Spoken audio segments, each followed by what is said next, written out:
Olá, meus queridos amigos, tudo bem com vocês? Hoje eu tô aqui para esclarecer algumas dúvidas em relação à rotina da noite, ou na realidade a rotina do dia todo, porque a noite é uma consequência do que aconteceu no dia, de bebês. Por quê? Eu fiquei quase maluca, eu sei o que é um bebê não ter rotina. Às vezes, quando a gente viaja ou acontece alguma eventualidade, a Malu fica fora da rotina dela. É muito cansativo, exige muito de nós. Então, por isso que eu queria passar essa experiência pra vocês. Como eu introduzi a rotina na vida da Maluzinha. Eu havia pesquisado muito, olhei vários blogs, inclusive de médicas, que falam sobre, não só falam como vivem, porque eu sou dessas, eu acredito nas que vivem a experiência também, porque a gente que é mãe sabe que é diferente, entendeu? Não que outras pessoas que tenham estudado não tenham propriedade pra falar, mas nada como a experiência. A gente que é mãe sabe que muitas vezes acontece coisas que a gente falava, ai, meu filho nunca vai fazer isso, aqui em casa isso nunca vai acontecer, e acontece, gente.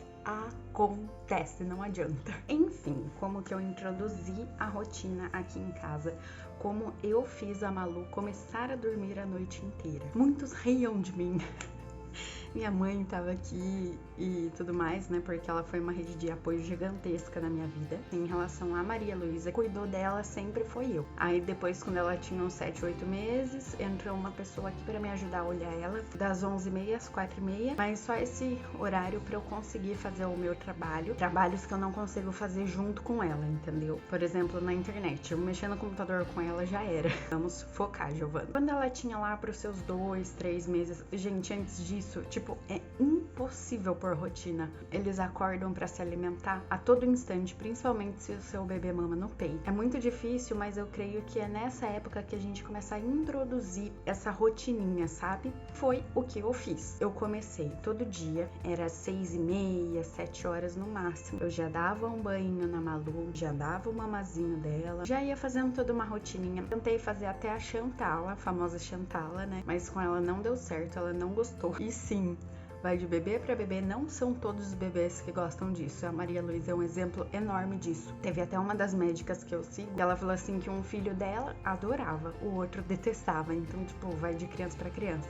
Se você quer saber o que é Chantala, é tipo uma massagenzinha que faz antes do banho, sabe? Com óleos e tudo mais. A Malu detestou. Eu peguei e fui fazendo todos os dias. E eu tentava fazer ela dormir. Ela não dormia. Ela queria brincar, ela queria conversar. Brincar assim, né? Mexer, que ela tinha 2 mesinhos ainda, não fazia muita estripulia. Mas aí eu fui tentando. Eu amamentei ela no peito até 8 meses. Mas quando ela pegou os seus 4 meses por ali, eu senti que ela estava chorando por um motivo a mais. Eu pensei que fosse fome. A pediatra falou que não era fome porque ela estava engordando até demais. Teve um dia que ela chorou, tipo, absurdo. E eu fui tirar o leite do meu peito para ver o tanto de leite que estava saindo. Pra mim, aquilo não estava alimentando ela direito. Então eu fui na farmácia, peguei uma latinha de leite, Aptamil, eu comecei com Aptamil, e eu dei um mamazinho dela.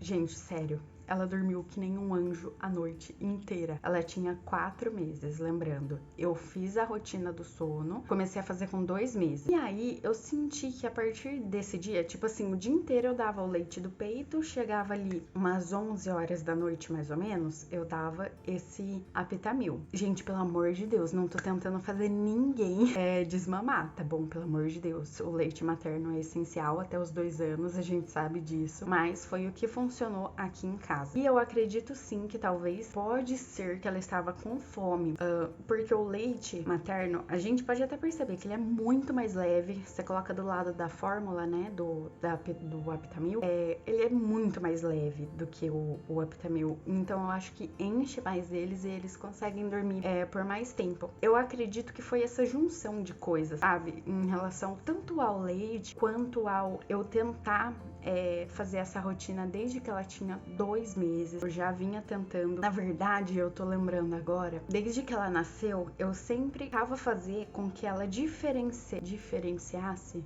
Acho que é assim que fala, né? Pra ela diferir, tipo, o que era dia ou o que era noite. De dia eu deixava ela dormir no claro e depois, à noite, eu deixava tudo escuro pra ela poder dormir. Outra Outra coisa que faz com que seu bebê durma a noite inteira, que eu acredito, né, que pode ser um incômodo para eles, isso pode atrapalhar no sono, é se ele estiver com frio ou com calor. Se você já deu mamar, você já fez de tudo e o bebê ainda tá reclamando, é porque alguma coisa tá incomodando, é alguma coisa que não tá deixando ele dormir. Eu tô falando por experiência própria. Teve uma vez que a Malu não dormiu e era calor, gente, sério. E tava frio naquele dia. Aí eu coloquei a mãozinha aqui nela, ela tava suando, e as mãozinhas dela tava suando. E tipo, eu tinha tacado um monte de roupa nela porque tava frio. Aí eu fui tirando, ela dormiu tranquilamente. Então veja se seu bebê tem algum incômodo, se há alguma dor. Dias de vacina são sempre mais difíceis. Então a médica sempre me instruiu a dar medicamento, né, pra ela.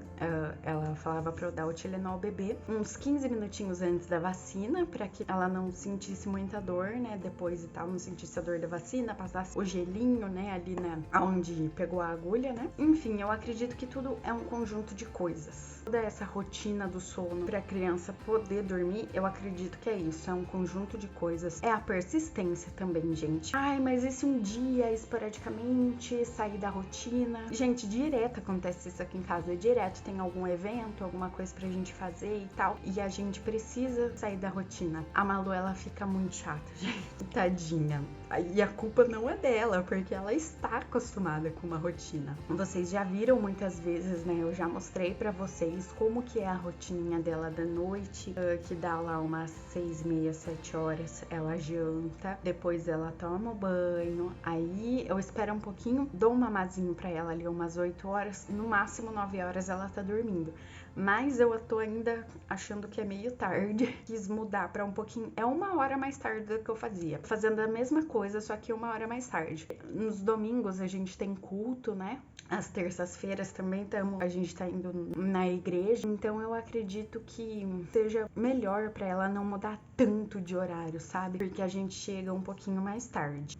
Então achei melhor esse horário, mas se você quiser que a sua criança durma mais cedo, a Malu hoje já dorme assim umas 12 horas seguidas. Ela já tá dormindo no quartinho dela, ela tá com 1 ano e meio, 1 ano e 6 meses ela tá. Aí às vezes ela acorda ali pelas 5 horas da manhã, vou lá, deito um pouquinho com ela, mas ela quer só aconchego, entendeu? Não é mamar, não é nada mais, ela não mama mais à noite. Então, gente, um conselho que eu dou pras mamães também é que tudo melhora. Fica em paz, que tudo vai dar certo, tá? Às vezes a gente entra em desespero, eu sei o que é isso, eu sei o que é uma privação de sono, gente, é terrível. Esses dias, a Malu entrou em um salto de 1 ano e meio. Falei assim pra Rafael, eu tinha até esquecido como que era essa sensação. Mas ela acordou 1h40 e pouco da manhã, foi dormir só 4 horas. Isso é muito, muito difícil. É só quem vive sabe. Mas o conselho que eu dou pra mamãe, pras mamães e pros papais é esse, sabe? Vai tentando ajustar a rotina deles. Não se cobre. Não fica. Eu ficava assim, meu Deus, parece que o filho de todo mundo dorme, menos o meu e não sei o que. Gente, não é assim, não é assim. Não precisa ser assim. Não precisa dessa cobrança toda. Faça a sua parte, sabe? Tenta todos os dias dar o banho no mesmo horário da jantinha. Ou se não janta ainda, dar uma mamazinha no mesmo horário. Tudo sempre no mesmo horário. E tentar fazer dormir no mesmo horário. Isso não significa que a criança vai dormir. Por exemplo, que eu falei pra vocês que todo mundo ria, que eu chegava lá e a Malu tava acordada ainda. Porque eu tava tentando, gente. Eu tava tentando fazer ela dormir. Teve um dia que ela dormiu e a partir daí ela sempre começou a dormir. Acho que ela tinha uns 4 meses. Aí ela começou a dormir a noite inteira, sabe? É claro que eu acho que ela acordava uma vez só à noite, depois dos 4, 1 ou 2. Depois dos 4 meses, eu acordava acho que umas 2 vezes à noite pra mamar. Aí eu não dava mamadeira, eu dava o peito pra ela. Tinham dias que eram mais difíceis, que era dia de vacina, salto, pico de desenvolvimento, porque são coisas diferentes, né? Mas sério, gente, não pire. Nem se cobre tanto. Outra coisa que eu comentei com vocês no início do vídeo, que a rotina do dia também pode atrapalhar a noite. Tenha horários para o seu bebê dormir. Pesquisa no Google, tem uma tabelinha, chama Tabela de Sono para Bebês. Coloca assim no Google que vocês vão achar. Que mostra o que cada bebê dorme no dia. Tipo assim, tem 3 sonecas, tem 2 sonecas, tem 1 soneca. Quantas sonecas seu bebê precisa fazer no dia para que ele possa dormir na hora certa, sabe? Isso é muito importante, porque eu sentia que quando a Malu fazia uma soneca a menos, ou quando ela dormia depois das 5 horas da tarde, 5h30, ela dormia mal à noite, ou chegava na hora dela dormir, ela não dormia, porque ela dormiu depois das 17h30. Então, eu sentia essa diferença. Cada bebê tem o seu tempo, cada bebê tem o seu horário de soneca. A Malu sempre dormiu 40 minutos na soneca dela. Eu fiz um curso também de consultoria do sono e ele disse que o mínimo que um bebê pode dormir é 40 minutos para poder aprofundar o sono. E a Malu era assim, ela dormia 40 minutinhos e acordava com sono e tinha que esperar até a próxima soneca para ela poder dormir de novo. Então ela sempre tava meio manhosinha porque ela queria dormir mais. Aí eu sentia que às vezes, quando eu ficava mais juntinho dela e tal, ela dormia mais tempo. A outra coisa que eu tinha pra falar é que a Malu agora tá fazendo uma soneca só durante o dia e é sempre o mesmo horário. Era na verdade, 2 horas da tarde e agora tá sendo todo dia 3 horas da tarde, às 15 horas. Gente, é tipo um relógio, sabe? Da 3 da tarde ela quer dormir, porque a gente foi viajar e lá era mais difícil dela dormir no horário dela, sabe? Ela ficava meio que acordando e tal, ela ficava meio que agitada e tal, então ela não conseguia dormir. Daí ela tava no ápice do sono, daí que ela dormia, que era 3 horas da tarde aqui no Brasil, né? Mas, então é isso, pessoal. Pesquisem bastante sobre. Se seu bebê tá com sono muito difícil, tá muito ruim de dormir, tente falar com o pediatra, ou o que eu aconselho muito é com uma consultora do sono, né, pra fazer uma consultoria com a sua criança. Lembrando que não é normal uma criança dormir menos do que 10 horas por noite, sabe? A criança, ela precisa desse sono a mais. A Malu dorme 12 horas, pra honra e glória do nome de Jesus. Mas tem noites que ela não tá muito bem, ela dorme lá suas 10 horas, mas eu já percebo que de dia ela já não fica muito bem, sabe, tal. Se seu bebê tá dormindo só 8 horas, por exemplo, e ele ainda é um bebê, ele pode ficar mais irritado de dia. E a culpa não é do seu bebê. Ele pode estar em algum salto, ou ele pode estar em algum pico de desenvolvimento, ou pode ter alguma coisa incomodando ele. Então, ir atrás de ajuda, gente, não é uma vergonha. Eu tô falando porque eu fui atrás de ajuda. Eu pesquisei muito pra Malu conseguir dormir essas 12 horas. Foi uma tentativa, assim, de um ano inteiro, gente, dedicado a isso, fazendo sempre as mesmas coisinhas pra que ela conseguisse criar essa rotina. Aí a gente foi viajar pra Bahia quando ela tinha 6 meses, ela já estava dentro de uma rotina maravilhosa, gente, porque eu orava muito, pedia muito pra Deus, e eu ainda peço muito pra Deus abençoar o soninho dela pra que ela durma muito bem à noite, e graças a ele, que dá paz pra ela, né, nas noites dela, ela também consegue dormir muito bem. Eu acredito, por isso que eu falo, tudo é um conjunto de coisas, né? Bom, então é isso, mamães, eu espero muito, esse vídeo acho que foi mais especial pras mamães, né, papais aí, principalmente de primeira viagem, assim como eu, mas eu espero muito que vocês tenham gostado desse vídeo. Se você gostou, não deixe de se inscrever no canal. Um grande beijo e até a próxima. Tchau, tchau!